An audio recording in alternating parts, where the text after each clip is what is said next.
Hey there, just a little note before we get started. This is obviously the 150th episode of Frame and Reference. And as such, I had the very first guest on, Johnny Derango, to celebrate, and we recorded it in person. And he introduced me to a bunch of whiskey and bourbons and stuff. So we're doing kind of a celebratory bourbon tasting during this podcast. So there's a lot of bouncing between bourbon content and film content. So if you hear like gaps where just no one's talking, it's because we're tasting the bourbon. If you watch the YouTube version, then you'll see that. But if you're just listening, that's what those gaps are. So yeah, again, this is a celebratory episode. It's a little bit different than the normal episodes, but I'm sure you're still going to enjoy it. But it is certainly more freeform as we've got the old bevies involved. And so that's that. Just wanted to tell you that up front. Also, if you didn't know, we just started Patreon. So if you go to frameandrefpod.com and click the Patreon button, you can support the podcast directly, where you can get episodes a week early. I'll let you know who I'm about to interview before I do the interview, so you can ask questions that I can address when I'm doing the interview. And you get a sticker pack, a few little bonuses, but it's just a way, if you feel compelled to contribute, to help keep the podcast going for another 150 episodes. So anyway, that's it. I'll let you get to it. Here we go.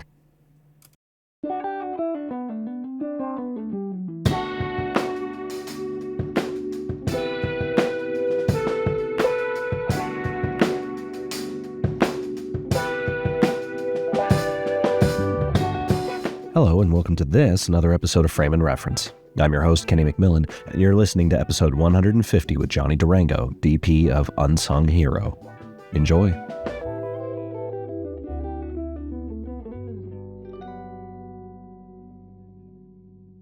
All right, so you want to start with let's do that. That's a utility. That's only 50%. So it's a safer bet than that one, which is barrel proof, which is probably what, 126. What's that say? 106. 106.6. That's it? Apparently, that's not heavy. Now we'll go light because I don't know how much editing you're doing, and I don't want to. Well, it doesn't matter because again, celebratory podcast. Everyone just has to deal with what we want to do. There you go. Let's see. How do I do my course? But I also have an insane tolerance, and I started today with 2 margaritas. So, oh, nice. Well, that's what I was doing before I came. All right, good. Hermanitas. Good. So. All right, so we're good on the. Yeah, let's see. We're good here. Yeah, I'm in. You're in. Shout out to Apple. Awesome. All right. Cheers to you. Cheers to 150. Yep. Oh, incredible. So here's the thing. I told you this. I'm not necessarily a bourbon or a whiskey person. Okay. Normally, because I feel like I'm only, getting Jack Daniels or whatever, which it can be incredibly grating. Sure. I tend to like most gins or sake, especially. Big fan of. That is very smooth and also not as hot. A lot of high alcohol stuff can get incredibly hot, but that doesn't have that. Well, this one's bottled in bond, so it's 50% alcohol. But what is bottled in bond? Bottled in bond is a whole. Well, we can get into the whole process if you want to get into it. But no, I do. That's why I asked. Yeah. So, well, then I'll take it back a step further because bourbon, by law, has to be 51% or more corn mash. So that means what it's made of, the mash bill of it has to be 51% or more corn. It can be rounded out with barley or rye, but bourbon has to be 51% or more corn, and then it has to be done in a first fill charred white oak barrel. So most of the scotch you drink, if you're drinking scotch, is done in American bourbon barrels because they can only use it once before they have to get rid of it. And it's the champagne rule where if it's scotch, it's made in Scotland. Scotch is made in Scotland, correct. Bourbon can be made anywhere. Okay. But Kentucky straight bourbon whiskey has to be done in, a certain area. But the other thing is it has to be done between a certain proof. It can't go into the barrel, I believe, over 160 proof. Okay. And stuff like that. So it's very specific. Yeah. Pretty much. But it's very specific regulations. But I think that's a cool thing. And that's why I like whiskey so much, because I feel like it's not dissimilar from cinematography and filmmaking in the fact that it's a very specialized craft that people spend their entire life honing. And you can do it cheaply. Yeah. And no one necessarily likes it when it's still. Yeah, no, it's interesting though, because like this bottle right here, it's E.H. Taylor single barrel, which, is a hard to find bottle, Okay. but it's good. The problem is people have caught on to what's really good and what's allocated, and the prices have just gone through the roof. Like people drive the prices up to stupid stuff, but I thought this was a good one to get us going and to toast to 150. Yeah. That's, I suppose, because we are recording. For people who don't know, it is weird to do it in person. This is the first time we've done it in person. And one thing I've noticed is the audience that listens fully separate from the audience that watches. Really? Yeah, two completely different audiences. So in full disclosure, I have never watched your podcast. Yeah. No, that's the thing. Everyone picks one, and that's like their thing. But it is weird to, granted, we're friends, so it's a little easier, but I have now built, after 4 years, a mechanism for which looking into a square is comfortable. Yeah. And it's like, oh, fuck, now I gotta. So do you feel like we should be cross-covering this with each other on opposite sides of the table? I was thinking about that too. But yeah, so for people listening or watching, Johnny was the first ever guest. Yeah. And at the time it wasn't, I'll have to find the footage of us talking about it, but at the time it wasn't going to be a podcast. It was just an interview. Right. And we were like, wouldn't it be funny, because we're neighbors, like if we film it and make it look like a remote or whatever. Yeah. And then immediately I got emails from PR companies saying, hey, if you're going to start a podcast, we have all these guests. Really? That's what actually kicked it off, was that article went up, because at the first maybe 5 episodes, I did transcripts. And then that shit took hours, hours and hours. Didn't you end up getting a robot, like AI, to transcribe it at some point? No. That was for, so I want to say the first 5 episodes, I actually did transcripts. But I would have to go in and edit them. Like, even if it was an auto transcript, I had to go in and edit and to make them correct. Right. And I'm not even kidding. It would take 6 hours. And for something I have not made a single penny on, not worth the time, right? So I abandoned that. You did get just like a $25 pour, though. True. Yeah. Depending on how long we do this podcast for, you'll probably make an entire year's worth of, But no, the thing you're talking about was, I had this one, I won't name the company because they weren't incredible, but they were doing the description, like the show notes. Yeah. And the problem that I had with that was each episode, like the AI didn't do a good job of understanding the show. Mm-hmm. They treated it as if it were a one-off in any show. So every episode would be like, welcome to the exciting world of cinematography. And it's like, yes, it's a cinematography podcast. Right. You don't have to do that. Yeah. And also, I don't know how many people read show notes. So I just went back to like, now I just copy a bio, little thing, people just want to listen. That's also why that's why I abandoned the intro. Oh. I don't do an intro anymore. Now I just go, this is episode 186, whatever. Here's Steve Johnson, let's go. And then because like I've listened to other podcasts where the host just yaps for like 20 minutes up front. I'm like, I'm not here for you, dude. I want to get to the if it's like an interview podcast, if it's about you, then of course. But interview podcast, I'm like, I just stop talking to me about. Yeah. But that certainly took probably the first season is rough. Okay. How many episodes in the first season? 40. Okay. I think it's roughly 40 for each, and so we're at season 4. I subscribe. Hell yeah. And listen. Yeah. It was so. In terms of, this is a bourbon. Yes, this is a bourbon. So 51% or more corn mash in the mash bill. And this is like one of the nicer ones. This is a nice bourbon. I mean, it's not blow the doors off. I mean, it's probably, if you pay secondary prices, like this bottle should cost probably $80-$90. Okay. Secondary, you're looking at $200-$300 probably. Got it. Because like expensive booze for me has always been like chartreuse. For whatever reason, I was in France. Chartreuse is free. They just give it to you for breakfast. They're like, here you go, off, and then you come here and it's like $100 a bottle. And but yeah, by far one of the more. Well, I will tell you the problem with chartreuse You're talking about the like elderflower liqueur made by monks, like green and yellow chartreuse. Yes. I didn't know it was elderflower based. I think maybe I'm wrong. Don't quote me on that. Yeah. But yes, it's made of a large amount of botanicals, I believe. So the issue is the monks have recently dialed way back the production. And that's where it originates. It's made by these monks. And so the price of it has gone boom through the roof. So I don't know, even if you went back to France right now, I don't know what the price on it would be because it's gotten more expensive progressively. You know what I discovered? So we're going to bounce everywhere. Yeah, that's fine. But very maple nose on this bourbon that I'm thoroughly enjoying. And as it's warmed up, that like that evaporative heat has kind of waned off, and now it just kind of sits on the palate in a much nicer way that I very much enjoy. But no, the other booze that I figured out that I've thoroughly enjoyed that I found in France was Genepi. I've never had Genepi. It was Genepi. So I wish I should have saved some. I've been told that. So the only reason I went was the ski company I work with sent us because we have an arm out in Europe. Sure. And so they were doing a trip in Val Thorens, and they were like, "Hey, we're going to do a spot check. Do you want to come?" And I was like, "Yeah." We were there for 14 days. Oh, nice. I basically lived there. You know? That's amazing. In the French Alps. It was fantastic. But Genepi is like a botanical, almost, I don't want to say syrupy, but it's like flower.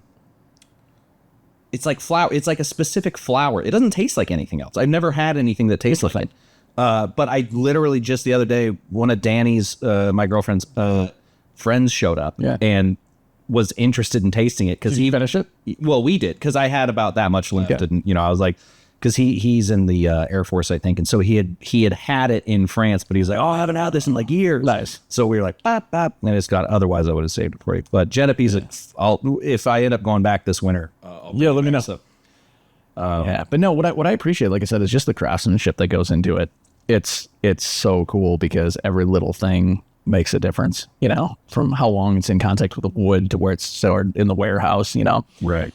Maker's Mark, that a brand that I'm not in general crazy about, has had a couple offerings in the last couple of years that have been incredible. Like there was one called FAE01, which is one of the best whiskeys I've ever had. I think I put away like 4 bottles of it because it was a 1-year offering. Right. And that stood for fatty ester acids, and that was sort of about the mouthfeel. And it was really amazing. And then the following year, they did one called BRT1, BRT2. And that stood for barrel rotation. So it was about where the barrel was placed in the warehouse. So you have the barrels that are up high, which fluctuate in temperature more because you get the heat from the heat rising. And then when it gets cold, it contracts. And so you would think that you have more contact with the wood, that you're going to get an oakier profile, more flavors. And then they had the one that was at the bottom where it would be more temperate, where it would stay, more even. And the fascinating thing was I preferred the BRT2, which was the one that was at the bottom of the warehouse. And it was really interesting to taste them side by side. So it's really cool, like just the little nuances and the little things that can change the entire profile of a whiskey. So as someone who's, obviously you've had tons of whiskeys for as long as I've known you. You've had, hundreds of bottles. How do you avoid like mouth blindness? Because to me, like as an uneducated palate, a lot of them, that certainly tastes different, but I couldn't tell you what that tastes like or better or worse. My only, like I was telling you, my only experience with good whiskey, so to speak, is Bland's. Sure. And only because John Wick drinks, and I went, oh yeah, find that. That's amazing. I did not know till the other day that you said that's why you knew Bland's was John Wick. And I'm sure, I guarantee you there's like 100 other nerds out there who's the same thing. Which is right here. Yeah, I've got 3. I think I have 4 of these little horsies. I'm almost built out. Nice. I've had a full set of 8, all of them in unopened bottles, and I traded them all away. Oh, damn. I traded them for other things. Like so it's interesting. When I got into whiskey, it wasn't bourbon. It was Scotch. Okay. So, and this is a cool story. So maybe this is actually more interesting than anything else I'm going to say today.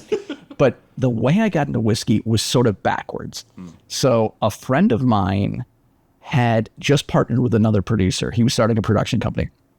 That producer had just done a movie in Boston with Morgan Freeman, Bill Macy, and Christopher Walken. and none of them could make it to the premiere that they were doing at the museum that they shot in. So it's like, hey man, any chance you can just help us out and go to Bill Macy's house and shoot like a little intro piece, him introing the movie to the crowd, the people who were there, the people who made the movie. And I'm like, yeah, man, I'll go hang out with Bill Macy and shoot something in the backyard. So I went with the producer. We had a nice little interview. We got to walk around the property and see Bill Macy's house. And then at the end of the day, he goes, man, I know we didn't have anything to pay you, but he's like, what's your drink of choice? Are you like a scotch, bourbon, tequila guy?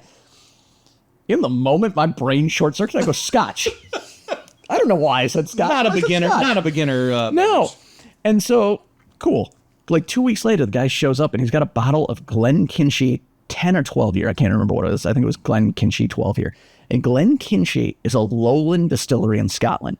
And there's only a handful of lowland distilleries. So I'm like, I think this is like $100 bottle. And I had never had an expensive bottle of booze in my life. So I was so excited. I called my neighbor who, like, I didn't know this, but my neighbor down the hallway, I had seen him somewhere before. And then later on, I placed that he worked at Wooden Nickel. He lived in West Los Angeles, which is nowhere near Wooden Nickel. Right. So I became friends with him when I figured out who he was. And I was like, dude, Matt, I got a bottle of whiskey. It's like $100. You want to come over and try it?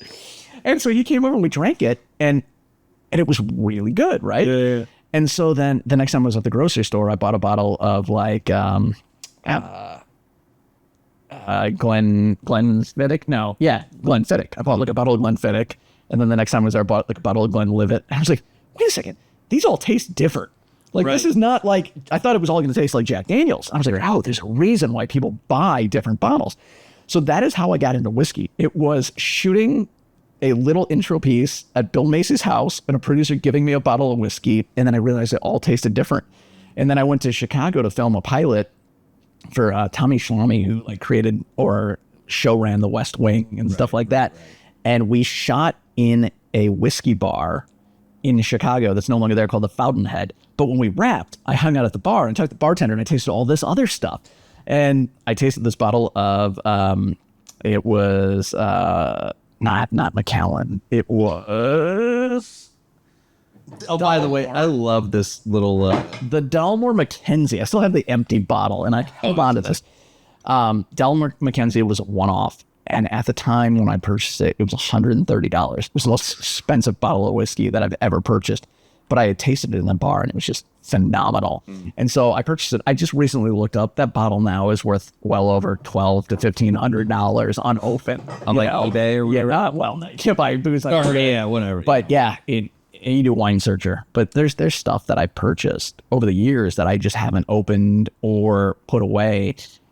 And the value is just like skyrocketed. Yeah. Yeah. The thing for me that's always been fascinating is like, because I remember when I started bartending in Arizona years ago, it was right around the time that the IPA boom hit. Sure. And simultaneously there was bourbon becoming incredibly popular. Yep. And Moscow mules. Sure. And so everyone stopped carrying the copper because everyone kept stealing it. Right. But I remember when you had to leave your driver's license in certain places to get a mug. Everywhere. Yeah. And so I just instinctively hooked on to the IPA thing because I've always been a beer fan, but also I brewed it when I was in high school, me and my friends. Really? Yeah. I grew up in Napa Valley. So, the idea of brewing beer was not like, our parents weren't like, oh, because, I lived on a vineyard, it wasn't not personal, like it wasn't our vineyard, but the entirety of St. Helena is vineyards. Okay. So your backyard just happened to be vineyard. And also the library was in that vineyard. Like that's crazy. Yeah, it's silly. But I feel like I could always taste the difference between various beers. But again, that's an educated palate thing. Yeah. Nowadays, all IPAs taste the same to me. Interesting. I've like completely lost that palate. So you're talking about the mouth blindness that you're talking about. Yeah. And I get it because there's a lot of times where 2-3 in, and I don't drink whiskey like excessively. I'll drink an ounce or two a night or every other night or just it's because I enjoy it and I enjoy the differences between them. And that's like some nights I come home and I want something that's super peaty. I want that smoke. I've never been a peat guy. If you can turn me on to peat, I will find you something here. Like I just bought this. Overall, I've never been a huge the other day, and this is Glen Scotia, and Glen Scotia is a Campbelltown, which is another region in Scotland. Okay, and there was a bottle that I bought when I came back from Fat Man. So right after our last podcast. Yeah. It was a Glen Scotia. 4 years and there's ago. a festival on Islay, which is the island off of Scotland, every year in May. And they do special festival bottlings. So they had one that was a Glen Scotia finished in rum barrels. Oh, I do love rum. And I purchased it. And I will tell you, it was one of the most beautiful whiskeys I've ever had. I drank through that bottle so quick. And it was irreplaceable because it was a one-off, once a year, one time in 1 year offering. But the other day I was down in Newport Beach, and I happened to run across High Times Liquors, and I found a new Glen Scotia double cask, which is finished in rum barrels. So I purchased it. It's not as good, but it's still a nice jumping off spot for something that's got some peat in it and has a little bit of the sweetness. Like, my favorite thing is when you find a peated whiskey that's finished in like Pedro Jimenez sherry or a port or something. So you get the delicate sweetness along with a smoke. And if you can find that balance, it's really nice. You know what? I'm going to pour you a little bit of this since you said you don't like smoky. Yeah. This has a little, it's not heavy in the peat, but there's enough there to let you know it's Sure. And well, and also something that I appreciate that. Something that I'm on the opposite side with is like, I actually love mezcal, and I'm not a tequila guy. I'm in the same camp with you. I do not love tequila, but I love mezcal. Yeah, but the problem with mezcal is the cheap ones taste horrific. But then you can get like a one called like Mal Bien that I really like, that my friend was worked for the distributor for, like, you know, so that's maybe I'm gonna get banned from the mezcal subreddit for mentioning that. Probably should have got us with Mal Bien. clean glasses because that Ooh, okay. Oh, I'm still getting that. you're still getting a little bit of The maple. Yeah, it's from the other one. So just give it a swirl and it'll dissipate after a while, but you'll start to go. Oh, yeah. The Scotch. Now, Scotch is different than bourbon because Scotch is made of 100% barley, malted barley. And malted barley has a very different profile. But see, that doesn't taste as peaty. Like when I Like I said, it's a very light peat. mild Like, Scotch. Yes, I very much enjoy this. it's nice, right? I mean, you can get the smoke on the nose when you. But also the sweetness. It also has sweetness, and that's from the rum. Well, and I was going to say that sherry, but yeah, rum totally makes sense. Sorry, you were saying something. No, I was just saying that this one is one of those ones where I find that it definitely, you'll feel that smoke lingering on the palate. Like Yeah. it has a sweetness up front from the rum, but you definitely have, like, towards the back of your tongue, Yeah. you get that lingering smoke. Yeah. It again, this whole thing was just going to be an education for me because I don't drink a lot of rum or whiskey, but also I'm frustrated with all of these various wine companies, beer companies, whatever, always going, you know what? We rested these in bourbon barrels.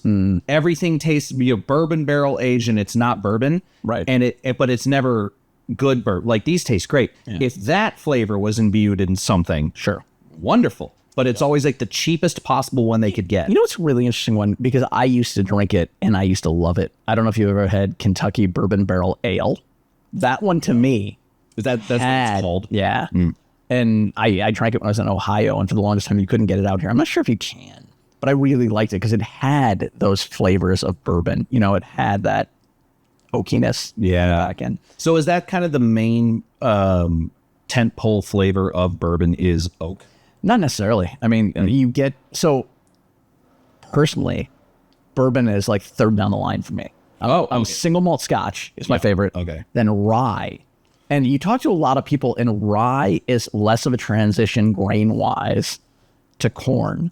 Like you have your barley, you have your rye, and you have your corn. Corn is inherently sweet.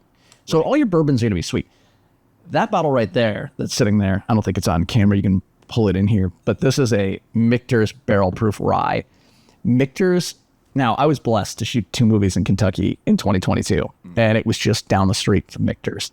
And Michter's became one of my favorite spots to go. First of all, lovely, lovely people at Michter's.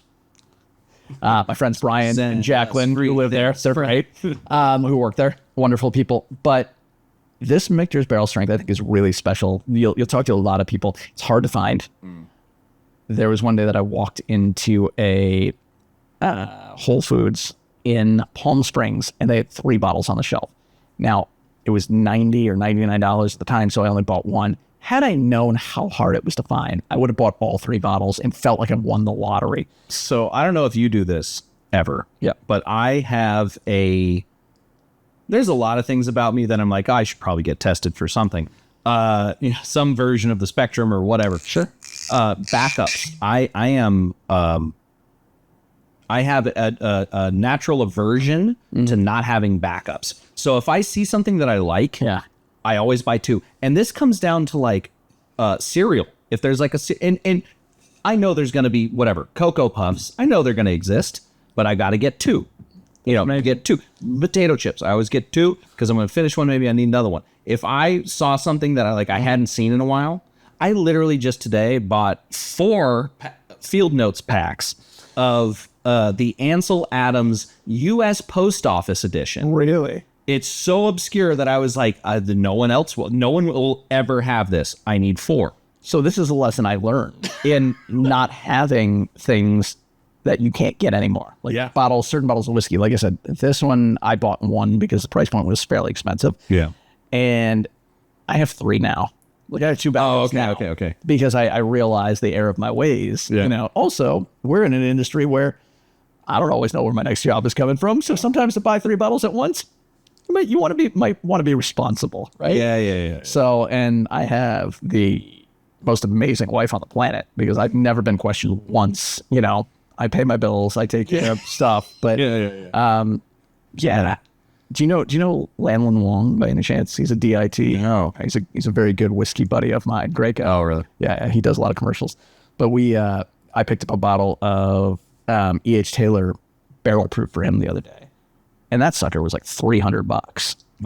Yeah. So I try not to get into that territory unless it's something that I'm really, really passionate about. That's not something I was gonna, Well, luckily for me, everything I collect is affordable. Okay. Blu-rays. Nice. Decks of cards. Speaking of Blu-rays, I think May 28th, Red Right Hand comes out on Blu-ray. There you go. There you go. I got to plug that. That's one of the 4 movies I have coming out this year. Yeah. Yeah, that's I remember when Fat Man came out, I got the screener. I don't know if you gave me the screener. No, I think that was probably the screener was probably sent to you by Saban. Yes. Yeah, that's the only time I've ever contacted Saban, and I was like, the Power Rangers people? Like, it's fascinating, right? They've crafted quite a business. Yeah. But this one, so let me share this Michter's with you. So we're talking about it. In a glass that says Pappy. So yes, but shooting 2 movies in Kentucky, it's a miracle that I came back alive because that is where you get the best bourbon, best rye in the United States. And Michter's is pretty awesome. So what I was going to say was the need to get backups. Yep. Only applies to me when not always, but only applies for things that I use. So food, drink, whatever. Sure. But certainly like even those 2 microphones we were going to use, like I got a second one because I was like, well, they're inexpensive. And what if I need a second one, Right. But I think it whatever part of my brain wants to collect Blu-rays and stuff, I think is the same. Like at the end of the day, for instance, Singani 63. Have you ever had that? No. Steven Soderbergh's brandy. Okay. It's great. I got signed bottles. I'll give you a bunch of signed I will take you up on that. Yeah. But I have one that the other day I was like, I want to make someone a Singani drink, but the only bottle I had left at the time was the one. Again, I have multiple signed bottles. Right. This is not like you can still buy them online right now. Okay. If you want, you can get some signed bottles. It's like I think he signed like 1,000. Nice. But I didn't want to take the one off my bookshelf because I was like, but that's my signed. Yeah. That's my special one. Yeah. So I always end up having to buy 2. So the same thing. I would like even if that was like my favorite whiskey, I'd be like, well, I can't open that one. I have to have it. You get another one. Yeah, I understand that. Oh, it has to be displayable for whatever reason. And then there's me who, I don't know if that photo, it might be out of frame. No, that white photo right there. That's a Glenmorangie Alanta. I remember when you took that photo. You sent me that photo, and you're like, "Look," because you did that with the swinging. It was probably lens baby.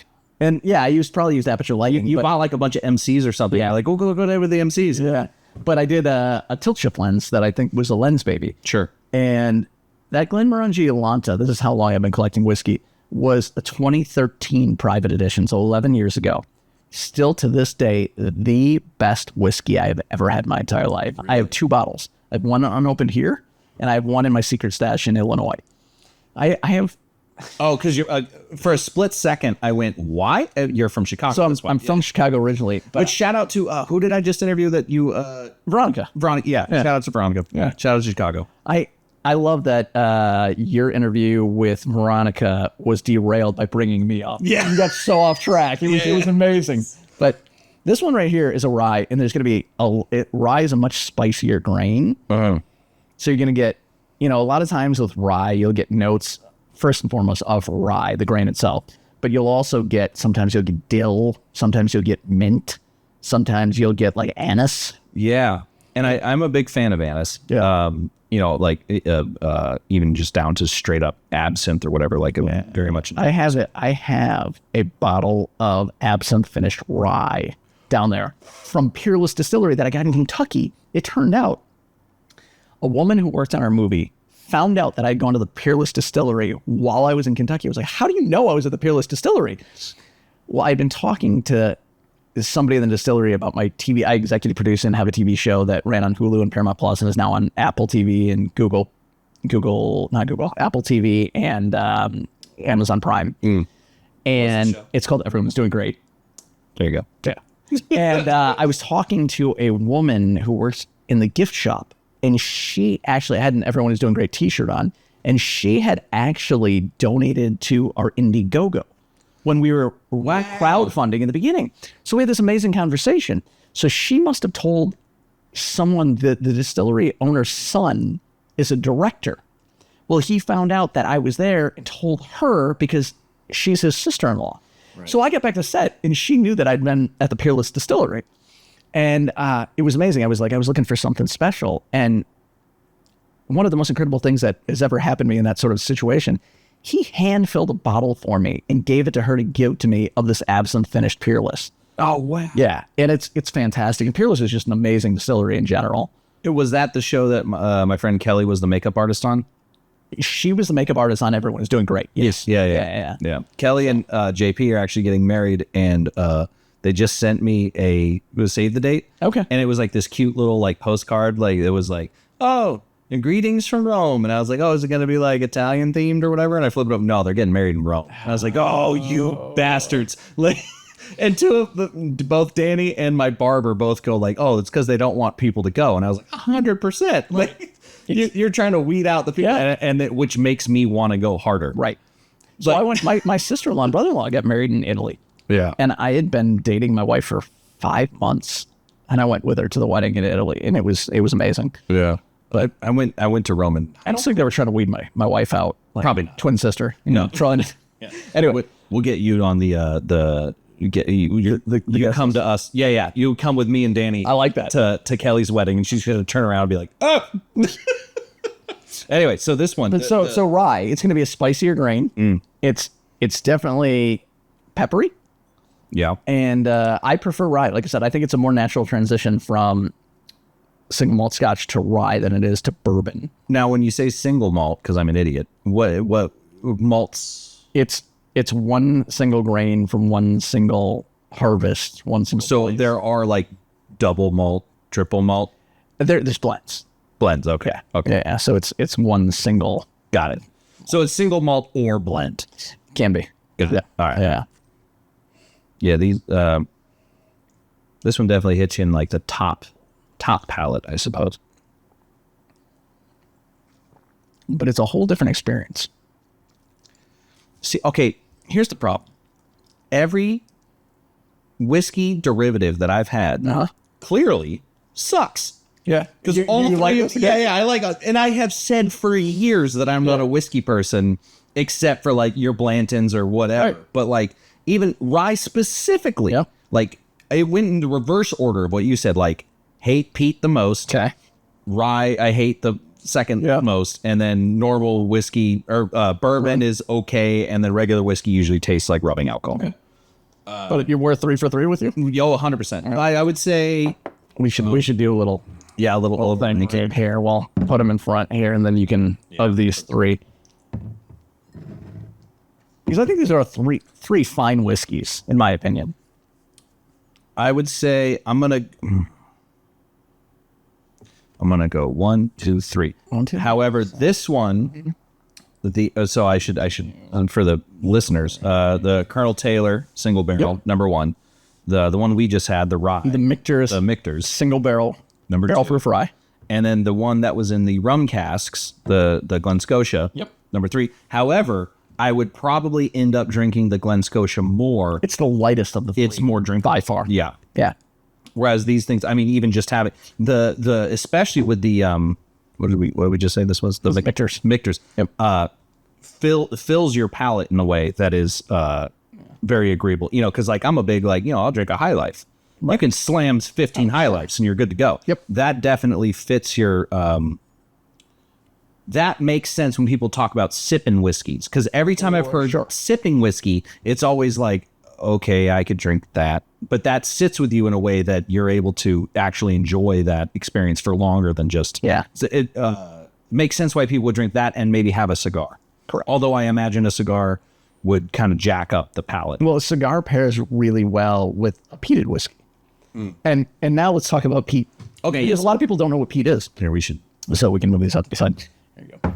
So, sorry, microphones. Scotch is made from barley. And the way they do it, the traditional way was a floor malt. So they spread the barley out on a floor and they water it. And as soon as the barley starts to get green and sprout, they need to immediately dry it out. And then they grind it up, they mash it up, and that's what they make the beer from that is distilled. Do you know why they wait? Like, that's such a weird thing to like. You have to get the grain to sprout. But why not let it continue? Do not know. That's outside my knowledge. Yeah, I just know the process. So they would do a traditional floor malt where it's like spread out on a screen. It's watered, it sprouts. So you're talking about hundreds of years ago. You didn't have commercial electric dryers. Right. So what's plentiful on Islay off of Scotland? What's plentiful in Scotland? Peat, which is just decomposing matter. So they would dig giant blocks of peat out from near, the rivers, the locks, and they would burn it. So that peat burning, that smoke is then sucked into the barley as it dries. Got it. So it's not like it's something in the wood. It's not something they're adding. It's literally the way that they dried out the barley. Got it. Because I always assumed, like an idiot, that they were like dripping the whiskey through the peat or something. Like it was a filter almost. Which is not stupid, but it's literally the way that they dried out the barley. Okay, fast. And so when you grind it up and you mash it and you make it into the beer, which is then fermented, it's soaked in that smoke. The middle step is called beer? Yeah. Or is it beer? No, it's called beer. Oh, okay, it's just called that. Yeah. Okay. Yeah, that's the distillate that they then distill, which goes up through the column or however the distill is made, and then back in, condensed.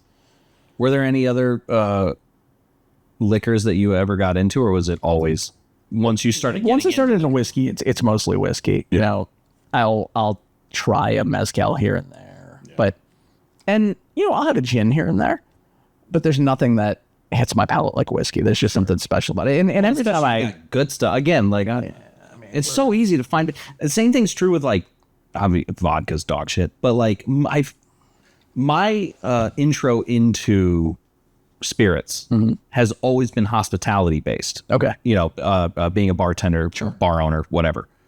And so I've never had like a specific, oh goodness, this is my jam. It's always been a far more holistic thing. But also that means that I don't necessarily know enough about any one thing to speak with intelligence. So I feel like whiskey and tequila especially, there are so many bad bottles out there that it's annoying that you have to get to that price point to like taste something because that is transformative. I mean, like I've never had a rye that I enjoyed. Okay. And that's a special rye. Actually really good. But there's a lot of ryes that are this 1776 right here is probably a sub $40 bottle. Okay. And I bought it to make cocktails with that. That should be part of this episode. affordable, excellent. Oh, I can pull out let's 5 do that. bottles Oh, let's do before that. the end of this, and that I think are excellent, that are sub $50. Perfect. All right, so here we go. So this is So I largely make Manhattans with this. And in Manhattan, for anybody who doesn't know, is basically just rye or bourbon, sweet vermouth, and bitters. So 3 ingredients. how do you feel about a paper plane? I'm not really familiar with a paper plane. I know I've had one. Bourbon, Amaro, Aperol. Okay. All right. Lovely. Interesting. I love Amaros too. Got it. That's you put those. I also enjoy black Manhattans. Have you ever had a black Manhattan? No, So it's just, that's the guy from the new Watchmen show. is it? No, that was. I'm so proud of myself for pulling that joke together. I have not seen the Dr. Manhattan in the Watchmen television show Yep. is played by a black man. Okay. That was my joke. His name, he has a really cool name. I can't remember it. It's long and involved. So I'll be honest. The Watchmen TV series had no appeal for me because Larry Fong didn't shoot it. That's right. If Larry Fong had shot it, I would have watched. I would have been there immediately. It's No, I just never got It's a around to good watching show. it. I'm It's sure a good show. I've heard it's fantastic. but Larry should have shot it. Yeah. I'm sure Larry was busy. Larry probably Larry should have shot everything. Luckily, he doesn't listen to this podcast. Not at all. So we can't pick on Never. him. We can say where we want. But yeah, a black Manhattan replaces the sweet vermouth with Amaro. Oh yeah. Okay. See, that's my jam. Maybe I'll make you one before you leave. Yes, I would love Yeah. that. So once we get through the podcast, Once we start this podcast, we're gonna Yeah. get ripping. Anyway, so the 1776 is that what? 1776, yeah, and James E. Pepper. James E. Pepper. Pour yourself a little tiny taste of it because I don't want to lie to the audience. I don't want your fans, your whole 3,000 subscribers. You know, 1,000? It might be a little more than that. Again, the two audiences are separate. One thing I have noticed though is the majority of the people. This podcast's audience, as far as I can tell, is quality over quantity. Okay. As far as I can tell, the people who listen to it are also the people who eventually end up on it. How interesting. Because I used to ask, like, hey, have you heard this? And then most people said no. Okay. And then now, not more often than not, but pretty often, like 60, 40, 50, 50, someone will be like, oh yeah, you had my friend on and I listened to that. And then I binged it because Nice. I'm just happy whatever I'm doing is working. I don't want to think about it too much because I feel like I don't You'll want need 2 of them.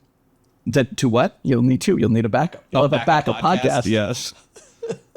Where it's just me talking. I think the goal is It's clear that we've tasted 3 whiskeys at this point. yeah. Well, and again, I started my lunch turned into a hanging out with neighbor. I love our neighborhood so much. I've unfortunately I have let it slip and mentioned where we live. No. Not specifically, but like generally. Yeah. But I don't care. I love this neighborhood so much. I never want to leave. I've been here since 2007.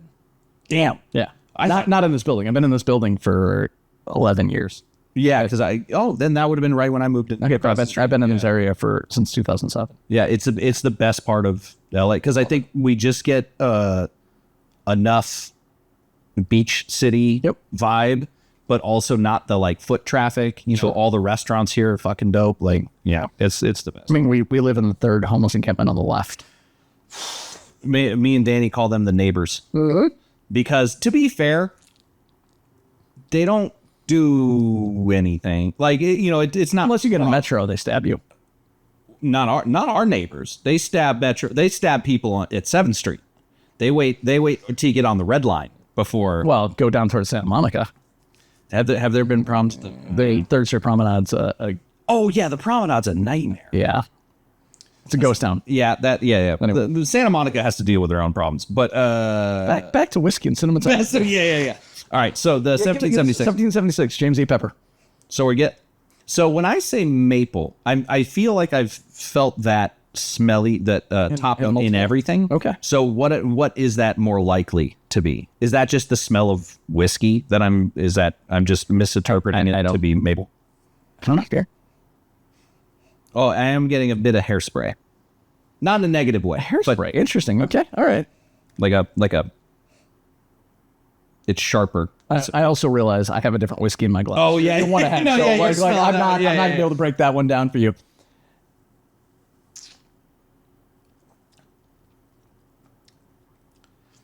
Okay, so definitely thinner. I want to say like It wouldn't surprise me if it's thinner. You're talking about let's call it 50%, 50 ABV. I'm definitely getting the traditional kind of whiskey alcohol heat. Okay. Flavor profile is good, but definitely I'm still kind of bowled over by the mouth feel. Yeah, and you're talking about a $35 bottle versus a $130 bottle. If you can find it, retail is $130. Well, again, The Michter's. this is me and Larry both saying like we're just here for the education. Yeah. Like actually, we'll dovetail briefly. Sure. Is there something we can just sip on while we chat? Or are they all For sure. No, I'll find out tasters? something. Yeah, just something. But I did want to know, because you were in episode 1. Yeah. Anyone who has listened relatively knows what I've been up to. Sure. Because I have a big mouth. But in the past 4 years, how has your career progressed? Yeah, it's been a pretty incredible run. Like I said, in 2022, I did 2 movies back to back. And then 2023, I shot 2 movies actually in 2023. So I've done 4 movies in the last 2 years.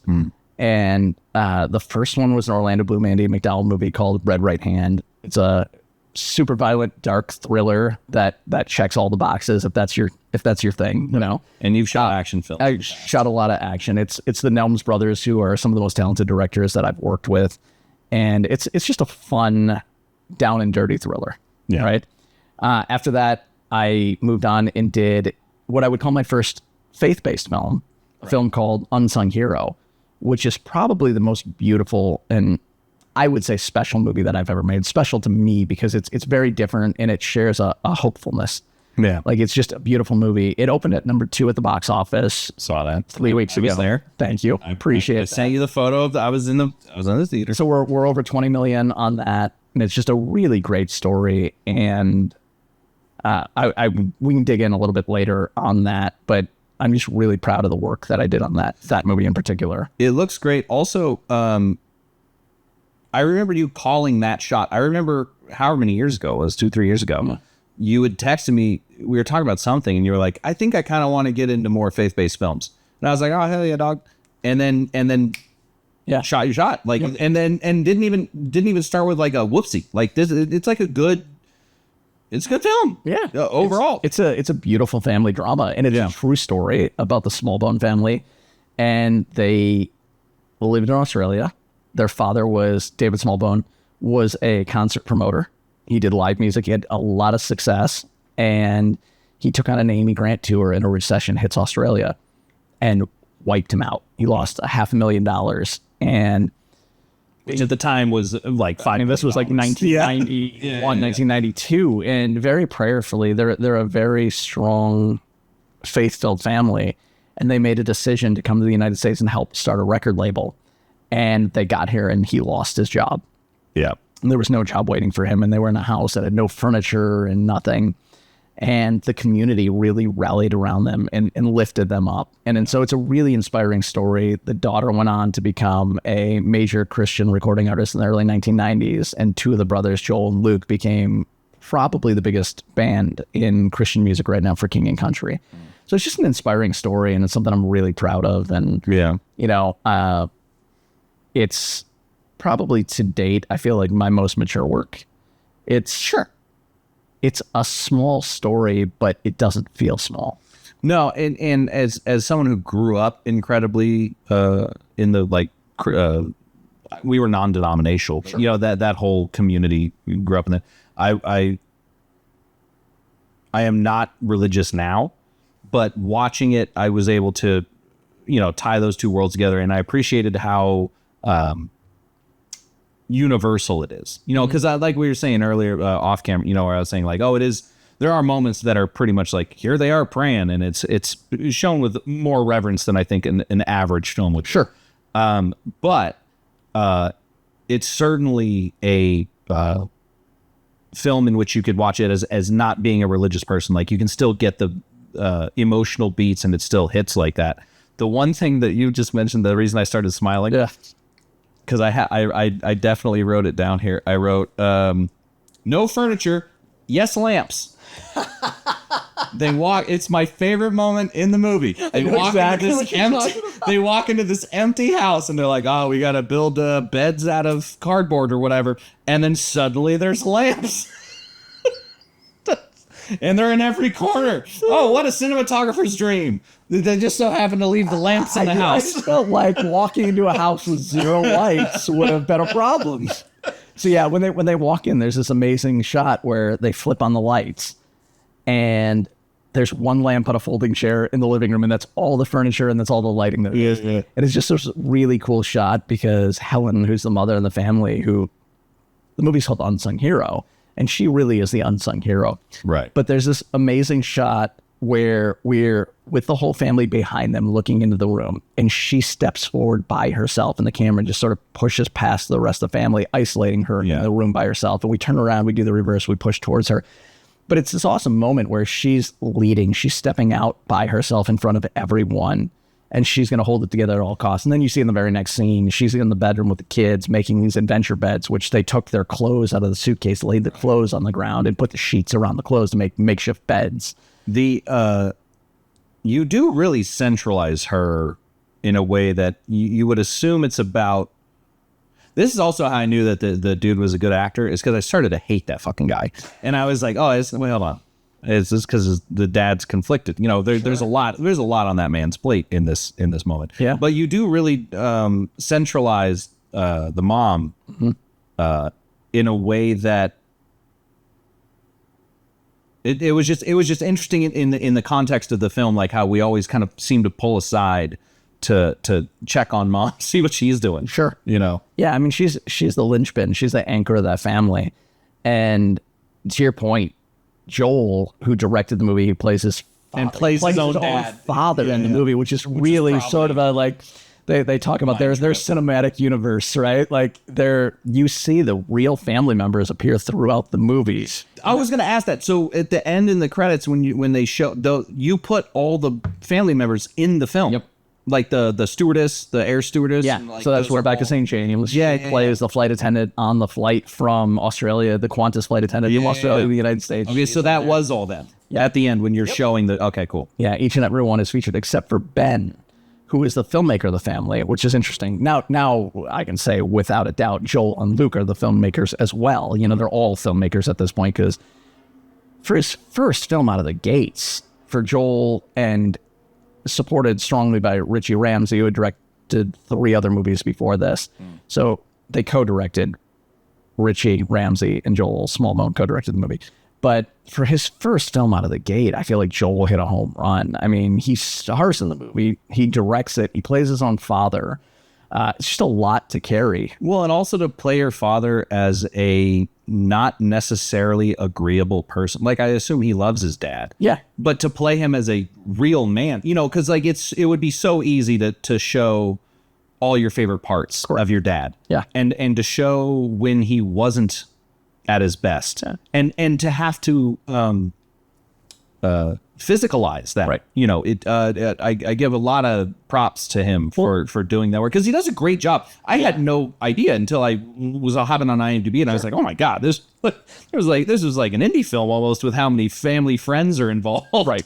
But yeah, he did a great job. Well, and I think that's part of personifying his dad. The really cool part about the movie, and showing the Christian faith sort of unfiltered, where it's not about always being perfect.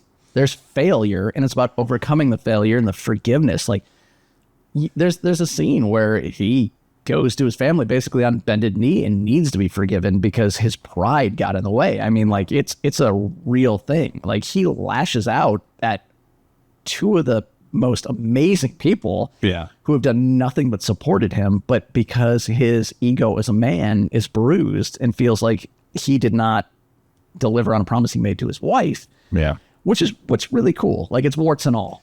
Well, and one thing, actually, it was a small moment. I don't even know if you guys necessarily intended this to be like such a thing, but one thing, as again someone who's not religious anymore, that I appreciated was when the kids came out for talking about Santa. Yeah. And they're like, let's pray about it. And dad goes, that's not how this works. I think that was an excellent window into what faith is. Sure. There is, I think, the Christians who don't try to take away other people's rights, look at life and go, okay, there is a element of, I don't want to say reality, because not to say that religion is unreality, but reason that it's difficult to explain to kids, like, oh no, God does not grant wishes. Right. He's not a genie. Yeah. But that's how you are taught when you're in Sunday school or whatever. It is kind of this like magical wizardry element. And it just that little brief moment, I was like, that is a great little moment in the film that does, as you're saying, like kind of warts and all show a religious family. But you see at the same time, by holding to their faith in the end, ultimately, they stuck to their guns, and like we actually cut back the amount of miracles that happened in real life, because we were to the tipping point where already people were like, nah, that seems fake. It seems fake. And we cut back the miracles that happened to these people, Yeah. But like I said, they're faith filled. They never lost sight of what was important to them and what they believed in, and they've been rewarded tenfold. Yeah. Well, and you have a big ass family like that, like getting everyone on board. 7 kids. I think I was just watching, who was it? Colbert. Okay. Anya Taylor-Joy is number 11. Come on. And he's 7, I think. He comes from a big Catholic family. Big ass Catholic. I mean, I think she's Argentinian, so I imagine also probably Catholic. My dad, they were Protestant. My dad's like number 8, I think. I don't think people aren't doing families like that anymore. No. But the weird thing is everyone picked their own path. My dad's family kind of like went everywhere, but like, it used to be everyone made a big ass family to have a farm or whatever. And in their case, in the Smallbone case, it was they ended up all in getting to music somehow, which it didn't start. Well, and I think part of that is just the family structure and sticking together and loving each other and supporting each other. You got a brother who became the lighting designer. You got a brother who filmed everything. You got a brother who became a stage manager, and the 2 brothers became the backup singers. It's the built-in indie film crew. It is, like, literally, and that's what it is. And I think there's something beautiful about telling a story about family in a traditional family structure, where so much of what you see today is not about that. And it lifts family up, and I'm proud that I get to be a part of that. Yeah. And so you made that one, Red Right Hand, and then there was another one? Yeah, so you can't quite get it. I can tell you at least what it is, but the first time we chatted was about Fat Man, which starred Mel Gibson. Right. And so Mel and I connected on that set. We got along well, and he was very complimentary of my work on that. And after Fat Man, mid-pandemic, he asked me to shoot a movie for him. Yeah. And lo and behold, 3 years later, it came to fruition. And so Mel directed a movie called Flight Risk, which stars Mark Wahlberg, Topher Grace, and Michelle Dockery. Wow. It'll be released on October 18th. But I get to DP a movie for Mel Gibson as a director, which was pretty special. He's directing. He directed. He directed in your DP. Oh, yep. Hell yeah. Yeah. Is he in it? He is not in it. Okay, so it's just a... No. It's a pretty cool little thriller about a female U.S. Marshal, played by Michelle Dockery of Downton Abbey, who is taking Topher Grace back to testify in a trial because he's fled. He doesn't want to testify against a mob. He's being brought to testify against a mob. And then Mark Wahlberg plays the pilot who is taking them back to Seattle to fly to New York to testify. And it becomes this pressure cooker thriller. Nice. Yeah. So that'll be out October 18th. Lionsgate just came out with a release date on that this week. Oh, that's coming out this year. This year, October 18th. Hell yeah. So I would love to come back and chat Flight Risk. Yeah, sure. Let's see. In terms of note, do you want to get a sip and whiskey involved? Would you like one more? Yes. Yeah, you look over your notes and I will find us one more. So of these, you said that the Taylor is your favorite so far? Yeah. It's a hard Wow. between the two. But granted, again, you've given me, the S tier whiskey, so it's hard to say. But I would say that it also could just be that it was the first one and, your first love, whatever. So but here's what I'm going to do. I'm going to find a wheated whiskey for you to try. okay. Now, when it's wheated, it's usually softer. It's usually much easier on your palate, and it's usually a lot more drinkable for people who are not like deeply invested in whiskey. Right.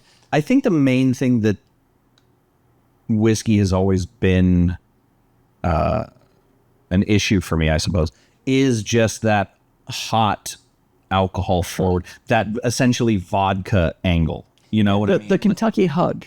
Yeah. Is what we call it. Yeah. It's going down, and you can feel it. Like It's as an alcohol stan. I'm not here to get blasted. I would like to enjoy the experience on my way to Blast Town. Yep. And I feel like a lot of the cheaper whiskeys that you can get in bars, when you get an old fashioned and it's a well whiskey, Sure. it just tastes like rubbing alcohol. And weirdly enough, I was raised on Japanese food, and that hot sake that tastes like rubbing alcohol, for whatever reason, I love that shit. When you get that weird hot in the white container. No, I know exactly what you're talking about. But now I need to grab you something special to try. Oh, okay. This is all right. So this is not a sipping. Well, I mean, it's absolutely a sipping whiskey. But Perfect. this right here, my friend, get back in frame, Oh, yeah. is the Centauri. Hakushu 12. Okay. So I don't know if Bill Murray made a commercial for this when he was doing Lost in Translation or not, but Hakushu and Yamazaki are two Japanese whiskeys made by Centauri. And back in 2011, I would buy them for $42 to $47 a bottle. This whiskey has exploded. To find a bottle of this now in the wild is rare, and you will pay between $150 and $200 a bottle for the exact same thing. And it's only because of the collector's market. It's because it's limited and people go crazy for it. Yeah. Now, Yamazaki is a beautiful whiskey, but I prefer Hakushu, which is more or less the peated version of Yamazaki. So this will have a smoke to it, but I think it's a beautiful whiskey. So why don't you pass me the first glass that you had, the non-pappy glass? Yeah. And give you a little tiny taste of this. But yeah, this one I think is a special whiskey. I think when I smell this, I feel like it's always green. Does not have the maple flavor. No, it's probably like green apples. Sure. I would say like I mean, let me see. Maybe maybe stop talking and start smelling, which is great for a podcast, but okay. it's not- definitely I read a review, and it's what people prefer most about your podcast when you stop talking. when I stop talking. Yeah. No, I was gonna say when you said green before you said apple, I was like, there is definitely like a vegetal There is thing going on. Yeah. I get a lot of. I get like pear and green apple, Yeah. and just for comparison sake, of comparison, this is Oh, that is decidedly different. the Yamazaki right here, which is these two are both Suntory products and very hard to find. Very good though. This doesn't taste like any of these. Not at all. No, because it's a Japanese whiskey, and it's, why are they different? Why is Japan doing it different? Japanese whiskeys to me fall on that sweeter side. So Japanese whiskey is going to entail more grain, no corn. Like, Because that's the thing I like about Japanese lagers is if you drink a lot of like whatever Coors Light, you'll start to get bloaty. You can drink 107 Sapporos and be just fine. Yeah. You know, Sapporo give me money. do you like it? I very, very much do. But I also am a sucker for novelty. So again, in this realm of being educated, I mean, there is no novelty. Japanese whiskey is a huge category. oh no, novelty to my palate. Oh, got it. So because we've had all these and they taste vaguely similar, this is now I'm just excited by it. But I think I need to take a second and like actually. So while I'm figuring this out, I wrote all these down in the theater while I was watching. Let's do it. These are all questions in regard to Unsung Hero. Yes. So some of these have nothing to do with cinematography. One of them was there's no coupons in Australia. Like, why were they surprised by coupons? You know what? I think it's because financially they were steady. Like, I don't think they needed coupons in Australia. I think it was just a thing where when you hit dire straits, like anybody else, like, Right. I don't clip coupons right now, but if I suddenly lost all my jobs, They certainly give it to. Does your mailbox just get all the time. I don't know if it's like that in Australia in the early 90s. Well, it's expensive right now. I should probably like Ralph's is wild. so let me tell you one quick story. Yeah. So I was in Ralph's the other day, and I went to literally get like razor blades and toothpaste. Yeah. So the razor blades are all locked up in LA. Oh, we yeah. have huge theft problems. CVS is brutal. Okay. Everything in CVS is locked. Everything. Okay. So the first thing I do want to go in the grocery store is I go on a whiskey hunt. Try to see if there's anything special. So I go to the first glass case. Huge. It's like the whole front of the store. Yep. And I don't notice anything. Oh, that's right. They moved it. Yeah. Because they just revamped it. Yeah, this Ralph's up here. So huge. Front of the store is mostly alcohol, but they still have the original case where they have the higher end whiskeys. So I did the first like casual glance at the front, and then I go to the back. Didn't see anything like the higher price whiskeys, specialty whiskeys. Didn't see anything that caught my attention. And go back and get the razor. Now, I noticed that there was a digital coupon to save like $3. So I'm trying to click the digital coupon. Can't get it to work. I go talk to the girl up front.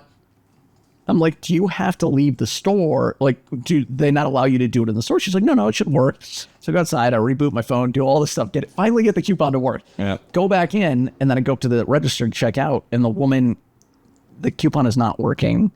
And then I realize she's brought back the wrong product. So she has to go back up front to get a different set of razors because it was a 10-pack, not a 4-pack. And so I glance over at the case again, and I look down, and by the Seagram 7 and 7, there is 2 bottles of Weller Antique 107, which is stupid hard to find. It's only like a $59 bottle, but again, on the secondary trades for, like 100, 120, something like that. And there was 2 bottles. And so because my razors caused an incident at the checkout line, which I apologize to the woman behind me multiple times, I ended up with 2 bottles of Weller 107. Fuck yeah, dog. Because of coupons, which goes back to our podcast. Yeah. The digital coupons at Ralph's do not work. Ever. Well, I did get mine to work, and I did save the $3 on those razors. Luckily, which clearly I have not used if you're watching on YouTube. I've had that big long beard since 2015. Yeah. And I had to like warn my friends. I was like, by the way, it's going to be short now. Because I started doing strength training. Okay. And it just, the sweat, and it would get mad, itchy. I just hated it, so I had to get rid of it. And I go to Allegiant. Shout out to Allegiant. Dude was like the old coach of he was a strength and conditioning coach for the Chargers, I think. And a few other teams. Okay. Sick program over there. But yeah, it's like it's mostly like heavy lifts, or no cardio. But great. They do great like with opening and closing with like mobility drills and like having everything be centered around not getting injured. Okay. Which is rad. Anyway, shave the beard. I remember my friend, I was giving him something. He comes to the front door and he looks up through the glass and like, where is it going at? Nowhere. Okay. But I would like to say, before Larry Fong, this used to be a cinematography podcast. Yeah, I know. Yeah. And then Larry. No, and to be fair, I have opened up every single episode off camera, like before we start recording. I've been like, hey, this is not a serious podcast. If you want to go on a rant about pencils for 20 minutes, go for it. That has been my opener for every single guest. Like, we do not have to talk, because 9 times out of 10, that guest is on 3 other podcasts or does like different interview or whatever. Why would you listen to this one if you've already listened? No, I think it's great. So I just do everything else. And by the way, I listened to every single minute of the 2 hours of magic with you guys 2 episodes ago. No, it was great. It was great. I personally loved the hell out. It was my favorite episode by far. Better than top 5. Not better. Okay, back to your question. Yeah. So no furniture, yes lamps, no coupons in Australia. Was there virtual production on this show? There was no virtual production on this one. Okay, I don't know why I have that in here. It's probably because Flight Risk did entail quite a bit of virtual production, and I would love to come back and talk about that another time. You know what it was? I think it was the exteriors. The exteriors looked so pretty.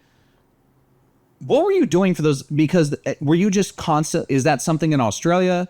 Were you just constantly shooting at golden hour, because those So- when they're out on like the balcony or whatever, like the outside In Australia. Yeah. So that Those was shots- actually gorgeous. Rural Kentucky. Kentucky. We faked Australia for rural. So you never shot in Australia? Never shot in Australia. I can delete that whole. No, right there. it's great, and that makes me feel really good because so the whole family still goes back to Australia, lived in Australia, but we found a house in Kentucky that was in the middle of nowhere with these rolling hills and vistas. And I shot it a little bit differently. I shot it so the colors were more saturated. There was more atmosphere to it. Yes. Like in the sky, it felt like there was a different atmosphere. That's okay. So another question I had was about diffusion. Yep. Were you diffused? Yes. I always diffuse. Okay. So this is an interesting thing because one of my ACs one time got really excited. He's like, I love working with you because you still use filters. And I do. I always filter. So with this one, it was the first time I shot Canon, the K35s. I have never shot a lens. They were K35s and FDs rehoused by Zero Optic out of, I'll do a shout out to the camera department in Cincinnati. Also, shout out Zero. Yes. Zero Optic's podcast. great. He's the best. Yeah.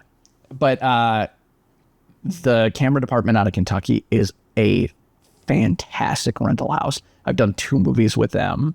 They're just Mal, who owns the place, is amazing. They have the best gear, and they're out of Cincinnati. Yeah. So they provided my gear for both Red Right Hand, which I shot on Tribes Up in Black Wings, the T Yep. tuning. Yep. And then I shot this one, like I said, on the K35s. And K35s are just special glass. Like, I had no idea what I was missing. Until I shot K35s. When we did that lens test years ago, Didn't shoot K35s. No, we had tested the Black Wings. Yeah. We tested the Masterbuilts.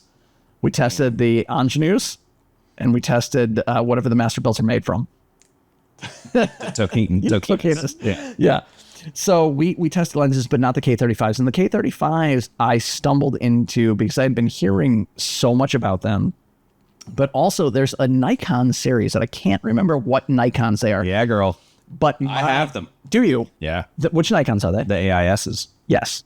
So I tested those alongside because they had a rehouse set of those. Those are the original Zero. Not the original Zero Optic. The original Zero Optics were literally Zero Optic. It was a pinhole camera that they made, or a pinhole lens rather, that they put in a cinema house. Yep.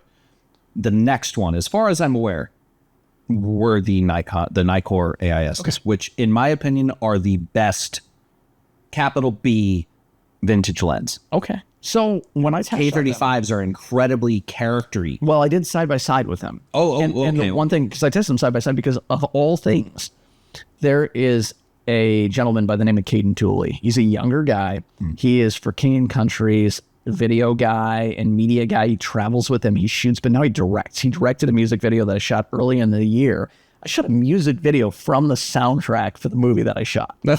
Which was amazing. Cool. It's a country artist by the name of Lee Bryce, but he did it for King and Country. It's a beautiful video. It's called Checking In. And Caden, who was their video guy, directed it. He also directed a concert film that I shot for them, which was pretty incredible too. So Caden owns a set of The Nikkors? the Nikkors, but they were like still lens. Yeah. I have had mine rehoused. Okay, they're not rehoused, right? Yeah. So I was like, those are beautiful. So it just happened that they had a set of the Zero Optic ones also at the camera department. And so I was like, okay, well, then I should shoot on this because I'm going to throw a third camera in from time to time that's going to be on a Komodo. And these lenses fit on it. It would make perfect sense. And so that's where I went in leaning towards that. But I also, in my heart, I also know when I go to a project what I want to shoot. I knew that when I shot Red Right Hand, even though I tested everything, I knew that I wanted to do it on the Black Wings. Yeah. I just knew it in my mind. Those look sick. Yeah. And I knew that I wanted to do this one on the K35s. But when I put them up on the camera and tested, the Nikons or Nikkors or whatever they are, Nikkor, had more contrast. Yes. And I'm usually a contrast guy, but I'm shooting a movie that takes place all in the early 1990s. And there was something about the contrast level that I liked a little bit better. It's just instinctual. At this part of my career, I used to be, ACs must have hated me because I was a micromanager early in my career. And now I'm not anymore. I think I'm at the level now where I can hire people who are at the level Yeah. And they bring their skill, and I trust them now. And so when I have a conversation with a gaffer, it's not like I need an 18K through that window. I need a 4K over there. I need to do it this way. I'm like, okay, this is what I want. I want a soft push coming through here, and I want hard light bouncing off the table. Yeah. And over there, I want, hard light hitting that wall. And I let them do it however they're going to do it, and it's just a trust that you develop when you get to a level where you're working with people who know what they're doing. But also, I just talked about this with a previous guest, but like that also makes your job easier. Like I think when you to Derango 14 phone. Okay. Thank you, Alexa. When you're starting out, in the indie level, whatever, you often have to wear 17 hats, and you have to be so not necessarily micromanaging, but you just have to know everything. Yep. And then it's funny that the further along you get in your career, the more often you're able to, instead of, again, like you're saying, call out fixtures, you can just tell people, I just need X light coming through here.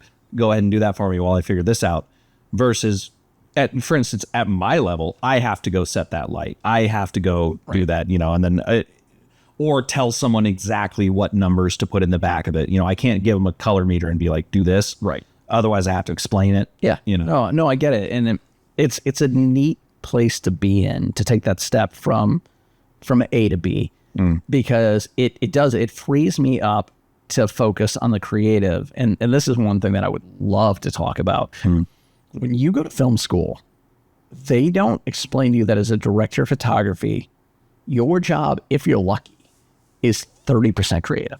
Yeah. 70% managerial and political. Like when I walk into a movie, like as a director of photography, you're in charge of 3 different departments. You're in charge of grip, electric, and camera. It's a lot of personalities that you're managing, and a lot of just technical stuff that you're figuring out in pre-production, right? So much of your job is, and political too, because you're squeezed as director of photography. You're trying to hold your crew together and empower your crew, who you generally, like most of the time, I love my crews, right? So you want to empower them and protect them. And at the same time, you have the producers and the director above you who you want to please, who a lot of times I'm friends with and I love them as well. And you're sort of getting pressure from both directions. And so to be able to hold fast and do what you do and still be creative takes a lot of skill and a lot of managing. It's funny you say that, because only recently, I want to say in the past like 10 episodes, have I started asking more about the managerial side, because it exactly as you said, they don't tell you about that. And when you're in college, I feel like you're so used to being around different personalities that it's just built into the society of a college or a film school or whatever, that everyone's slightly different. You just deal with it. Mm-hmm. It's a completely different experience when you're on a job, and now you have to deal with Kevin, who's a little testy and maybe is on, his 4th day awake. Right. Might be a coke addict. Put in the pressure cooker of, in certain situations, you'll have things that like weather issues, which is a big one. And you'll have people on the line to a studio for millions of dollars, and everybody starts to just get squeezed. And I think that's really what separates great DPs from good DPs, is to be able to both do the managerial side of it, the crew management side of it, the management of personalities on every department, and then still like deliver beautiful images that make sense. Do you find, at what point are you able to,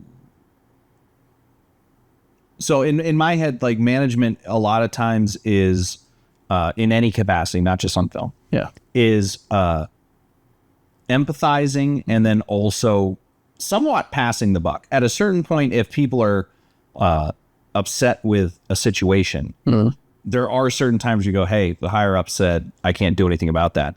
But as the head of the department, I imagine it's more difficult to say, there's nothing we can do. I'm sorry. Wow, it's interesting for me because a couple of years back, well, more than a couple of years back, the Nelms brothers, who I said I've done 5 movies with, who I love, they passed me off a book called Extreme Ownership. I love that. By Jocko Willink. I've got all Jocko's books. And what I love about that book, Dichotomy of Leadership, if you didn't buy it. I've not read that one. Oh, sir. Solid follow-up. I'll look into it. But for me, it's about if my team fails, I failed as a leader. All right, so I don't mean to shortcut go you ahead. because that book is literally the book that I was like, oh, now I can be a DP. Yeah.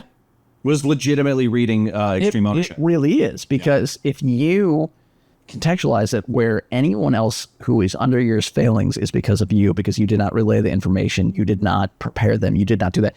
Like, it's an amazing part of the book where they talk about the teams doing the boat races. Yeah. I can't remember what the name of this is, where they have to run the boat across the shore, they have to throw it in the ocean, and they have to paddle out. Yeah. And where they had a team that was just terrible and then a team that was great. And they took the leader from the great team and put them with the losing team. And that team excelled. Yeah. And the team that was great was put with another leader, and they did not do the same. Yeah. So it just goes to show you how important leadership skills are in any business, any profession, anything. But on a film set, when you are thrust into extreme situations of pressure, you know, you have to be ready. You have to be prepared. And for me, over the last 10 years, pre-production has become the most important thing in the world to me. That's something that Messerschmitt said to me that I thought was kind of the last time. I've interviewed him twice, but the most recent time for Ferrari. Two things. One, he turned me on to this program called Scatter, which is like a diffusion. Yeah. I listened to that. I've been telling.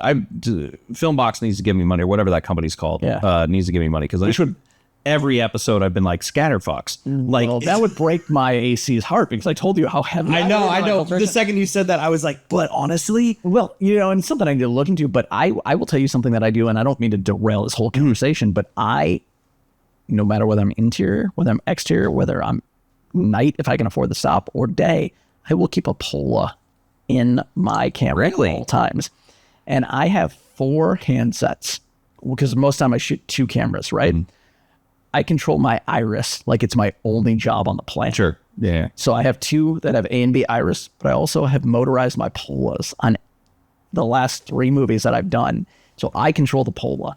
So why is that habitual as opposed to situational? So with the Pola, like, you can literally dial in your reflections. You have a darker skin tone that like gets muted and looks muddy in a situation. All of a sudden, you know, you can dial it in, you can get a little bit of reflection. Now all of a sudden I can see, I'm feeling good about that. Sometimes I'm in, like on Mel's movie, I was in a airplane interior the entire time.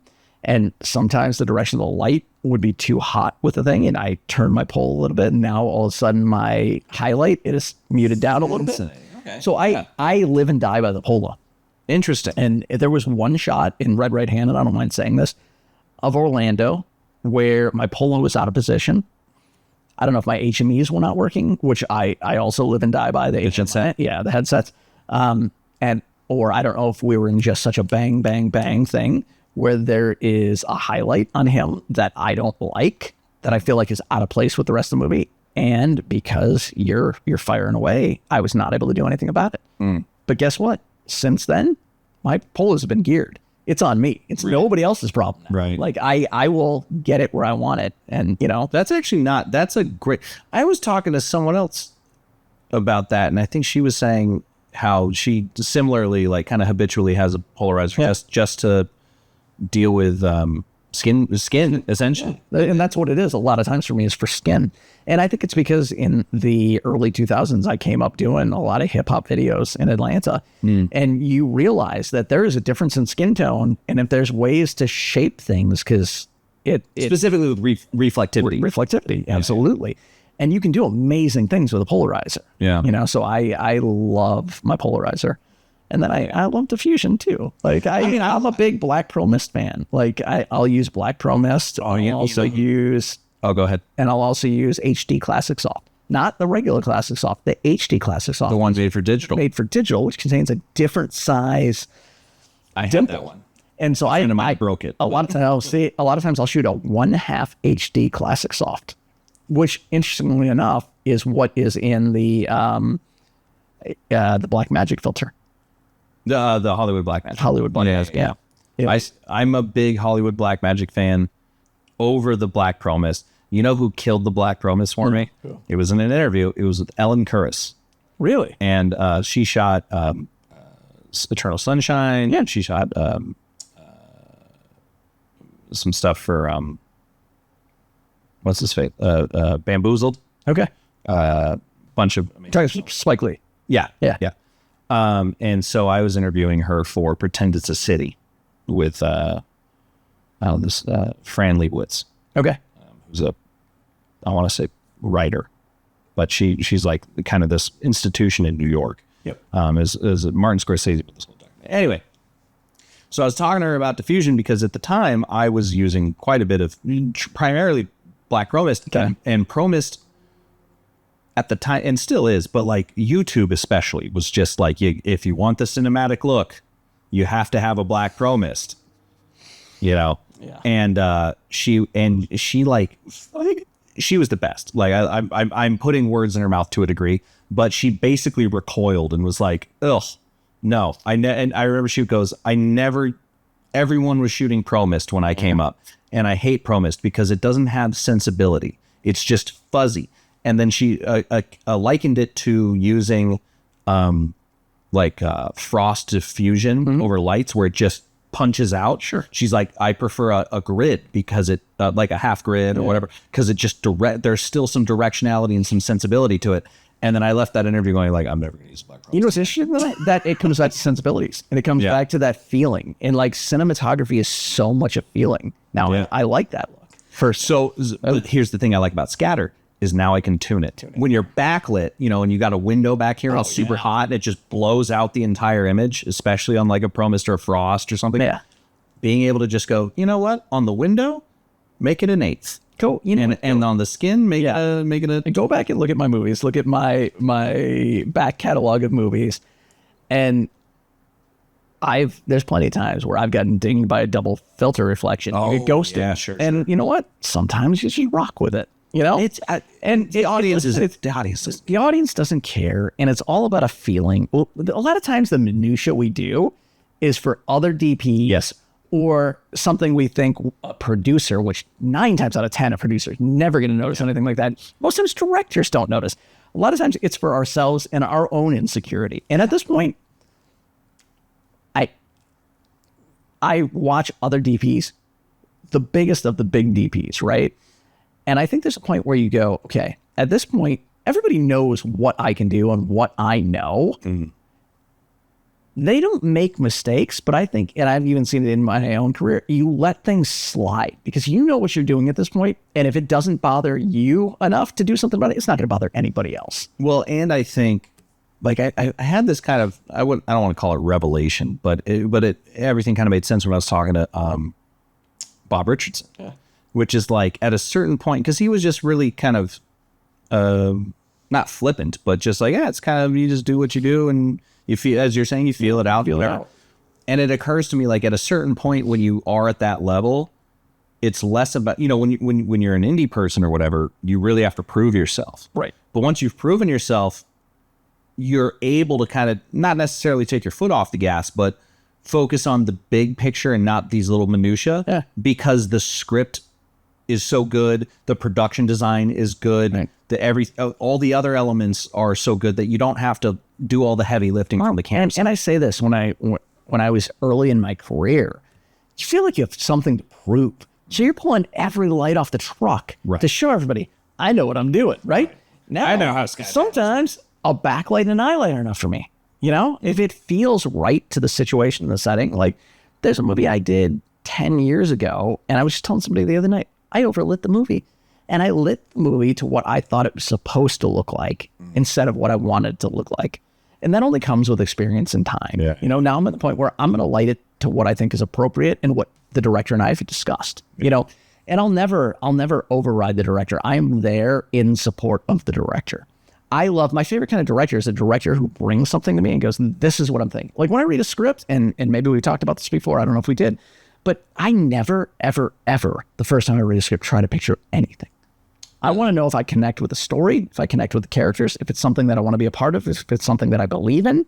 And then the second or third time I read it, I will like wrap my head around what I think it might look like visually. Mark it down. Yep. And then when I talk to the director, if it's somebody that I'm interviewing with or haven't met with, and even if it's somebody that I've worked with, I never, ever, ever say what I think it should look like until I hear what they think.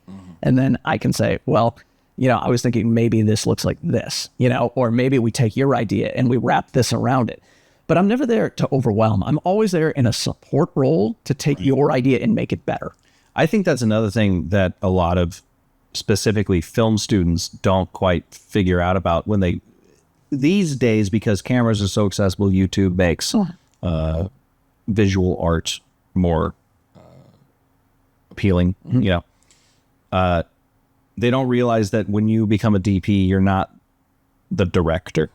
Right. You're here to support. You are here to make someone else's shit realized. Yeah. Not run the show. Because I feel like, even when I was in film school, I remember people wanting to be directors, but also wanting to do the camera part, and then breaking off and becoming DPs, right, and never having a career go because they didn't have the right mindset of, this is not your shoot, this is the director's shoot, and you're here to make that happen. And there's a younger DP that I listen to on a podcast, and maybe not that much younger than me, but I listened to him, and his whole thing was pushing film. And I listened to why he pushed film.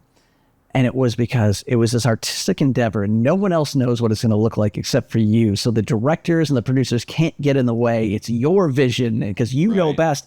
And I'm like, do you realize what you're saying right now? You're coming off so pretentious, and I would never hire you because you're not a team player. You're about what you're trying to do, and you don't care. You basically said the director and the producers are dumb.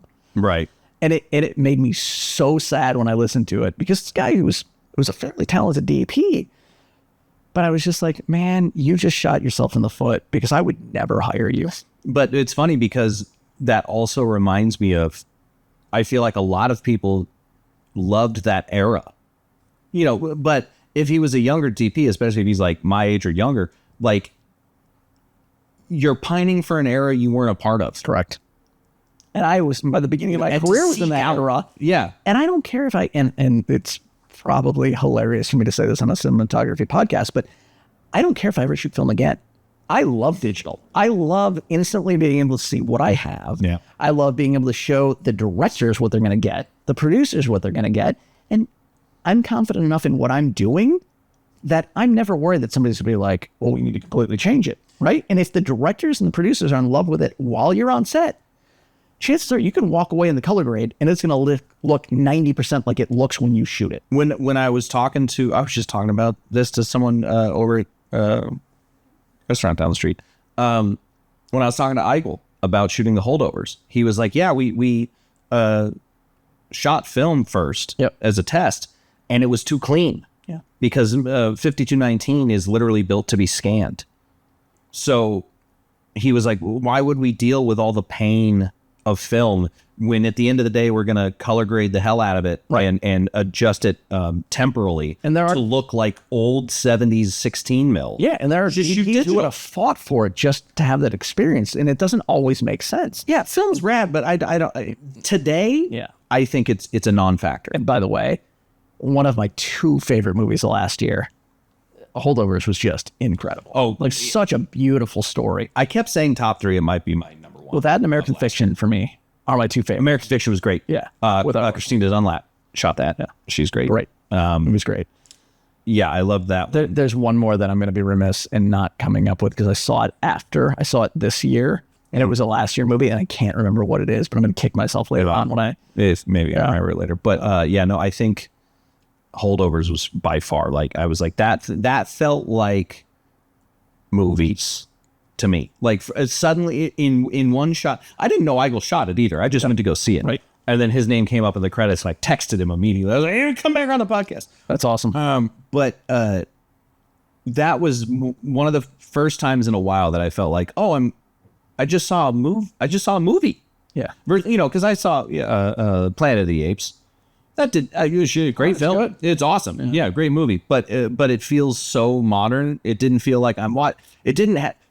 This is going to be a weird comparison.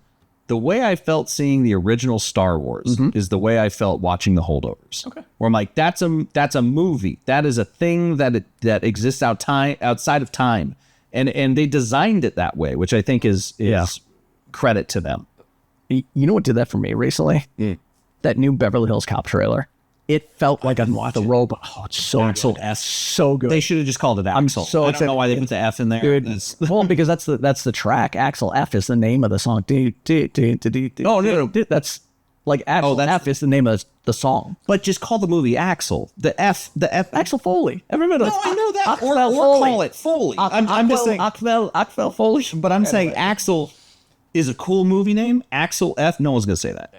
It doesn't matter because it's awesome. Like the trailer's great. I'm praying because if you ask me, if you pinned me down and said top 5 movies, the original Beverly Hills Cop falls in my top 5 movies without question. Like that, The Usual Suspects, maybe Buffalo 66. Oh damn! It's a diverse. Yeah. But mine is super dumb. It's The Matrix, Fight Club, Willy Wonka and the Chocolate Factory, okay, Men in Black, okay, and The Phantom. all right. Phantom, the Alec Billy Zane. Billy Zane. Yeah. Just the Not the Shadow, the Phantom. Yeah, Okay, not the got it. Shadow. Yeah. The super campy, borderline kind of superhero movie. Fucking love that. That's awesome, man. I don't. But that's awesome. That's my. And Letterboxd top. oddly enough, when I go back and I look at my top, well, I gave you 3, but when I look at the movies that I love the most, I did not know before I moved out here that I had a cousin who lives out here who was a prop master, and he was the prop master on The Usual Suspects, Oh hell yeah! which is amazing to me. Did he keep any, or does he have it? I don't know. I don't know if he has. I don't know if he has anything. Like there's this incredible story about how his trailer coming back from when they shot. I think they shot part of it out in the desert in Vegas, but coming back, his trailer caught on fire, and it was on the side of the road burning. And because he had live blanks in there, the blanks were going off. And so because there was gunfire, the fire department wouldn't go anywhere near it, and the whole trailer burnt to the ground. So I don't know what he has left from that movie, but I will say, I just want to give a shout out to my. I got to introduce you guys but my buddy Carrie and his wife Jamie work at Legacy Effects, so they make like Baby Grogu, they make like and Fallout, the power armor, like they make all of that dope shit. yeah. Every day I will watch a movie and I'll go, that's Carrie, isn't it? I'll just text him and be like, what did you do here? And then I no longer ask, did you work on this? I go, was this you? And it's always yes. And he'll send me a little cool like behind the scenes thing. But amazing. if you love prop stuff, That's cool. I got to introduce you to Carrie. I bet my cousin knows him. He makes probably he makes the coolest things. How long have we been going? Do you know? Have you been? I was going to say my wife is texting me, so we should probably try to find a way to wrap it up. Yeah. All right. All right. What question? You got anything else? Otherwise, I'll just plug the 3 movies that I have coming out. And Let's see. You had a lot of big moving masters. Was that a thing where you just decided to like move the camera a lot? so it is probably, I would call, it's definitely the most active camera out of any movie I've ever done. And it's because it was this little tiny family drama, and I felt like it needed to keep an energy so it didn't get stale. And the director has done countless music videos because they have their band. So there was just this flow to it that really seemed to work. And shout out to my camera operators on that movie, because the 2 best camera operators I've ever worked with, Jess Haas, who is my longtime Steadicam operator, came down and he A camera ops for me. And in the process, I met who was also an A camera operator, a guy by the name of Sam Willie, who's done some really great stuff. I don't know if you've seen the movie Old Henry, which is a Western. No. But Sam did the gimbal on that. And he also did Big George Foreman, which came out last year. He did gimbal on that. Did see that. And he changed my mind on what can be done with gimbal. And so I didn't carry a dolly on Unsung Hero. Anything that would have been a dolly, I used gimbal. No kidding. And he kills it. So these 2 guys. I would have assumed it was all dolly because it's so steady. Yeah. So my Steadicam is super steady and has that neat organic feel when you need it. And then my gimbal is rock solid. And to both of their credits, there's 2 shots. There's 2 different things that I always think about as a DP when I think about that movie. And early in the movie, there's a oneer that you probably didn't even recognize as a oneer. It's where David he's telling Helen that he's lost everything. And it starts on the baby onesie Bedroom? in the bedroom. I did clock you? that one. Okay. Yeah. So it goes off the that onesie. shit was expert. By the way, that was Steadicam. What? That was Steadicam. That's Jess Haas. He's incredible. So off the baby onesie, up to him on the edge of the bed, short-siding him because I wanted to show his struggle. Yep. She's on this side in the doorway. Yep. Then she comes over the bed and it wraps around. It becomes a 2-shot. And the camera's always telling you what to look at. Focus is where it needs to be. So they have an exchange there. Then he gets up and walks to the doorway and it wraps around to a single of her with a tighter thing of him in the background. And then she bolts out of frame and it throws focus to him as she runs away. Yeah, no. And it's a oneer and it's spectacular. I'm not even kidding. Like, I'm glad you reminded me of that because I don't know if I wrote it down. I just kept writing like movement. Yeah. But if you can, you need to clip that because I think if you put that on YouTube and go like, I think that could be studied as like a really good example of like an expert moving master. That's amazing, man. And that's where one of the things where I feel like when I say it's my most mature movie, that's really as you, I think, get into your career and you start to look at blocking and go, okay, I'm telling a story. I'm not just throwing up a master and then I'm doing coverage. I'm looking at the scene. I'm going, what's important? How can I tell the story in the most effective way? And sometimes it is a oneer, you know? And that just led the audience where that. So I'm glad that you remember that shot because I love that shot. Yeah. And the other one is that Sam did. And listen, there's lots of great shots in this movie. But Sam does a oneer where David is having this breakdown. His father has passed away. His daughter just lost the deal that he thought she was going to get. And he takes a fax machine and he slams the fax machine to the ground. And he and his wife, Helen, slide down on the counter in the foreground. And the camera's pushing towards them. The kids come around the corner and they're standing in a doorway. And Helen is waving them out like, this is not, go. So all the kids except for the girl who plays Rebecca, singer, stands in the doorway. The camera drifts past. She was great, by the way. She's amazing. Yeah. Drifts past Helen and David, lands on Rebecca, wraps around her in the other room, and then it leads her. And she walks through as she leaves the house, right? Yeah. Goes to the closet door by the front door, gets her coat out, puts it on, and leaves frame. And we're back in the doorway looking at the couple who's crumpled on the floor and pushed back into them. And it's a oneer, and it's beautiful. And it's gimbal. No kidding. That's gimbal. So I guess I did know that. That one didn't strike me as a oneer. The other one, I guess maybe I was earlier in the movie. I think I was more in notes phase. Sure. And then as the movie progressed, I stopped thinking about taking notes. Like, oh shit, I gotta, I'm supposed to be doing journalism. But that one, I do remember that shot also because I remember specifically it landing on her, grabbing her coat and leaving. I remember that being that second one. It's all one shot. And that one was really cool because Richie Ramsey, who's the other director, Richard L. Ramsey on the slate, that's a shot that he really pushed for to do as a oneer.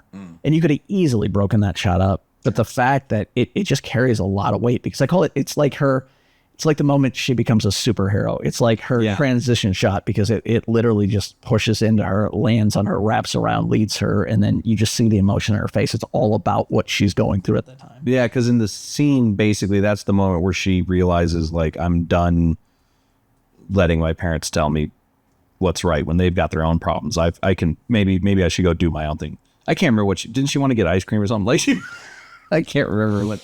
No, that was she. I don't even think she knew at that point that she lost her record contract at that point. That was, right. Yeah. Right. And so I think it was just everything had built, and I think she thought at that point that she was the route out for the family. She could save the family. Yeah, I think that's right. She went to the curly haired dude. Yes, to talk about okay. Not to give away the film. I don't know if that's enough. All right, so we'll wrap this up. VHS consideration. What did I mean by that? There's a bunch of VHS shots. Yeah, there's a ton of VHS stuff, which that's another shout out too. That was all done in post, but that was so at the time. So I talked about Caden, who became a director who shoots for King of Country. But before Caden, there was a guy by the name of Mitchell who did the same job, and Mitchell Schlepper is his name. Came on as my third camera. And he was sort of like an understudy role with me. Like I was giving him what knowledge I could and explaining why I was doing stuff, but he would pick up a third camera from time to time because this was a non-union shoot. So he would pick up a third camera from time to time and he would grab different angles. And he did all that amazing footage that's from the kid's POV, and that rounds out the movie. It really fills things out. But Mitchell, to his credit, got one of my favorite shots in the entire movie. There's this heartbreaking moment where David realizes he's lost everything, and he has to tell his family, but he walks in, and it's a surprise 40th birthday. Dude, that scene is shattering. Dude, you're a man, and you're trying to provide for your family, and you've lost everything, and you have to tell them, and you walk in, and it's your birthday party. He does such a good job of playing that, too. Like, Incredible. No, it's such a beautiful line between trying to Hold it together. and maybe I'm just projecting, it's what's that, the Kuleshov effect or whatever, the guy looking at soup hungry, and then it's like, whatever, a baby, but it's like when he walks through them, and you can tell he's a little disillusioned, but in my head I was like, he's doing a great job of simultaneously trying to not let them know what's up, and also fully on his face wearing the fact that this is not okay. Yep. And this is like the most important moment of empowering people and letting them do their own thing under your guidance, right? So Mitchell, in that scene, gets a shot that I did not ask him to get. Like, there's the amazing shots where I'm leading him, and I'm behind him, and you see the reactions. Mitchell, on a long lens, on his the red Komodo. Was everything red? No. So it was all Arri LF, mini LF, except for this Komodo that we had as the third camera. And like I empowered Mitchell to go get what he thought would help, right? So there is this tight close-up profile of him going through that line of people, and it's a little bit shaky. It's my favorite shot in that sequence, Kenny, and it's something that I did not ask him to get. It's empowering, trusting your people, and he came back with that shot, and when I saw it in the cut, I called him up immediately and said, dude, that is the best shot in the sequence. Yeah. And that's such a cool thing, when you trust people to do things, and people will bring you back special stuff. Totally. How do you feel about the Komodo in a cinema workspace? Does it work out? Even it's great, man. Yeah, I had no problems with it. My colorist on the movie, J. Cody Baker at Company 3, who I adore, made me matching LUTs for the Arri and for the red, and it slotted in perfect. It's great. Oh, cool. All right. What? The other problem is I was at the AMC, so I had to like lean it out like this. Yep. Exteriors all look golden. Yep. Dollar store. Oh, this was something funny. The only part of this film that actually looks like the 90s, besides the costumes, is the fucking dollar store. Where I was like, oh yeah, there's some purple neon. I remember that. And that's another one where I'm going to give credit to my gaffer, because my gaffer decided to take some of his lights and shift the edge lights to match the neon. And it was not something that I would have necessarily gone for, because I would have thought that maybe it was too much, but he auditioned it for me, and I was like, that's great. It's great. It steals the part, man. And I think the movie, costuming wise and, overall has a great 90s feel to it. Yeah, no, 100%. Yeah. I started giggling because here I've written diffusion and then a line, vintage glass ? WFO ?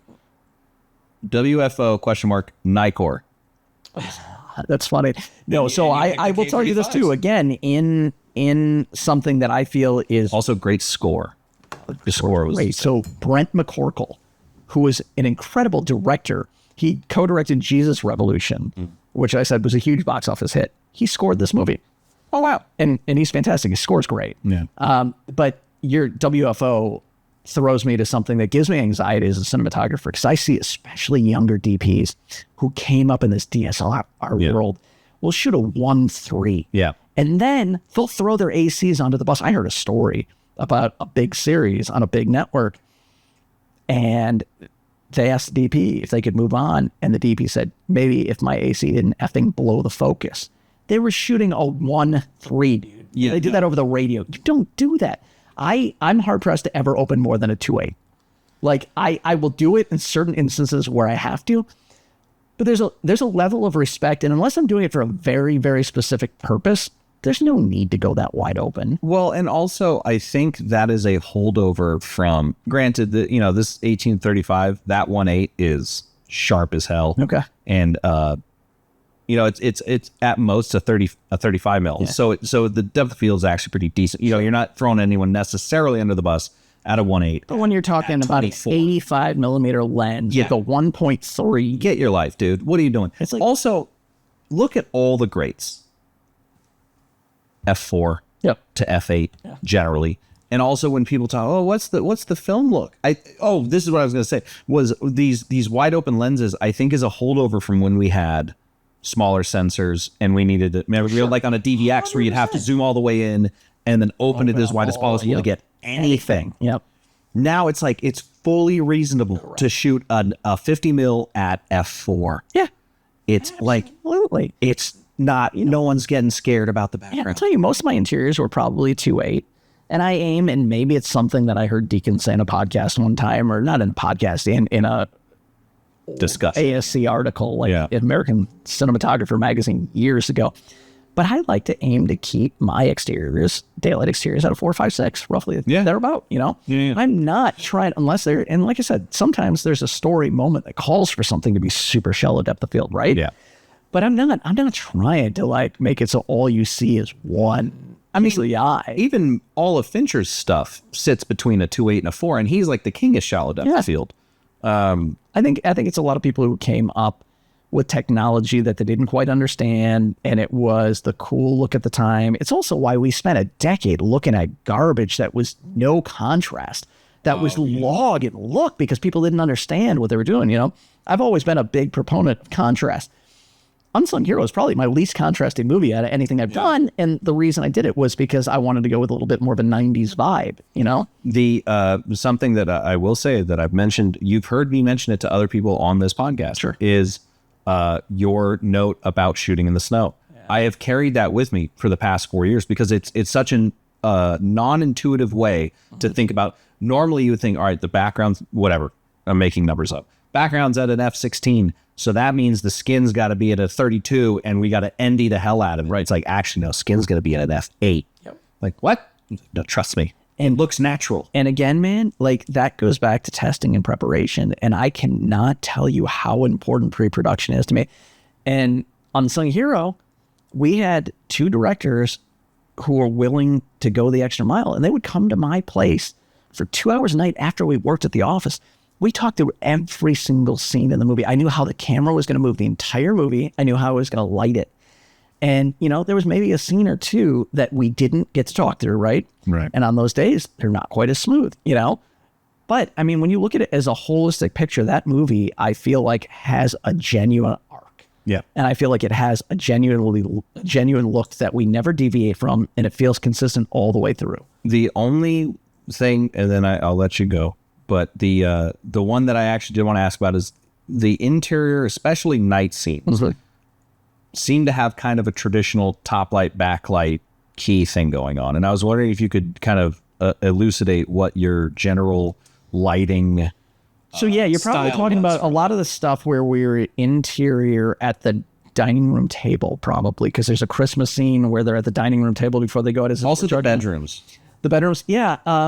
That came where there's a bedroom scene. I'm just not used to seeing a backlight so often. And you listen, it was tasteful. Backlight, but it was like, yeah. No, that's because she has like red hair, you know. So. Yeah, I'm a big fan of backlighting. I've always been a big backlighting fan, and I think that if you create a world and you stick with it, you can do anything. I mean, look. Oh yeah, it didn't stand out. Yeah. I was just evaluating the film. Yeah, no, and I probably did more top lighting than I generally do, and I did it because we had low ceilings. And I'm not a big fan of this fake blue moonlight that people use. Like, I will do a half blue with quarter green. I feel like that's my special sauce. I always put a little bit of green in with my blue, and I don't overwhelm it. When I used to do tungsten units, I would do half blue, quarter green. When I did HMIs, I would do half O, quarter green. Right. And that's sort of where I've fallen in. And I will glow lightly, but I don't ever want it to feel like there's a sun. Right. That's blue. Go outside. Right. You know? So if you watch the scene, I think the one that would be best referenced for this is if you watch the scene where he gets the phone call about his father in the middle of the night. Right. Where she gets up, she flips on a light, which becomes that backlight, which you're talking about, which is the separation. It's the thing that I've done more frequently over the last few movies than I ever did is color contrast. Like I will mix lighting now more than anything because it makes your image so much more robust. It makes it stand out. Like you can have somebody with a warm tungsten light with a little bit of blue, and then it's the separation is crazy. Like I made a mistake in a movie that I shot, I don't know, less than 10 years ago, where my cast had a darker complexion and the production designer came in and painted the walls like a mocha color, and then I lit with warm lighting. Yeah. And I look at that scene to this day and I go, it's all one note. Like the lighting's in the right place, but nothing stands out. And it's something that still drives me crazy. So it's one of those things that just comes with experience where I won't make that mistake again. Well, and the number one thing that I think everyone talks about on all the DPs that have been on the show is pre-production, as you said. Yep. And it's not free, but quote unquote, pre-production's free. Yeah. You know, planning is free. Dreaming is free. Right. And then production design. Yeah, having a the production. Just listen to our thing. Like I talked about, you can light the most beautiful lighting setup in the world, but if you're in a white room with white walls and it's not interesting. It dies. Yep. Yeah. That was actually someone I was just telling someone on Reddit. Some kid was asking. I think I mentioned it in a different podcast, but someone goes, "Hey, you know, I'm a student filmmaker. What should I focus on?" And people gave really good advice, but I was like, definitely focus on production design because nothing screams indie no budget film like a 30-something-year-old girl living in what is clearly a college student's male's first apartment. Right. You know, like you got to build the space. That's like 60% of the storytelling is just where they are and like what's in the room, you know. Yep. Shooting up, you know, anything in my apartment would make everyone look poor. Well, in shooting this direction, everybody thinks I was a bar. Yeah, exactly. So all right. Well, this was awesome. It's probably 2 hours or so. Oh, for sure. We'll pick one last whiskey to send your audience out on. Oh yeah. Or do we? Which we could just end it and do it. Do you have the makings of what'd you call it, the Black Manhattan or whatever? Oh yeah, I'm gonna make you Black Manhattan as soon as it's done. And we let my wife down. She can come back downstairs. Yeah. I may never make another movie again. Yeah.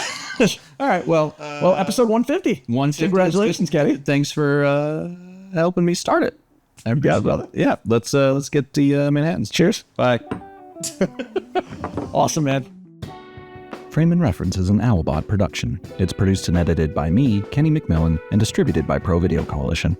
If you'd like to support the podcast directly, you can do so on Patreon by going to frameandrefpod.com, where you can get all the episodes, and clicking the Patreon button. It's always appreciated, and as always, thanks for listening.